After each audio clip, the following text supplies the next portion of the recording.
J and P ആണ്.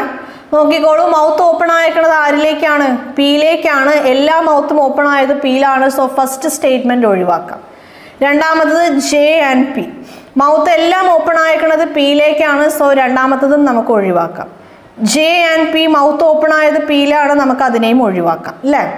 Yes, mouth open ആയതെന്ന് മാത്രമല്ല അവിടെ നമുക്ക് ഒരു ഡെഫിനിറ്റ് പോലും ഇല്ല അല്ലേ? നമുക്ക് ആദ്യത്തതിൽ ഒരു ഡെഫിനിറ്റ് പോലും ഇല്ല, രണ്ടാമത്തതിലും ഒരു ഡെഫിനിറ്റ് പോലും ഇല്ല, മൂന്നാമത്തതിലും ഒരു ഡെഫിനിറ്റ് പോലും ഇല്ല. യെസ്.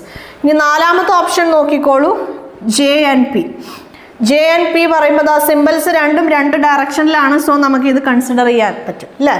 ഇനി ഇത് നോക്കിക്കോളൂ, ജെ ആൻഡ് പി എല്ലാം ഓപ്പൺ ആയിരിക്കുന്നത് പിയിലേക്കാണെന്ന് മാത്രമല്ല ഒരു ഡെഫിനിറ്റ് പോലും ഇല്ല.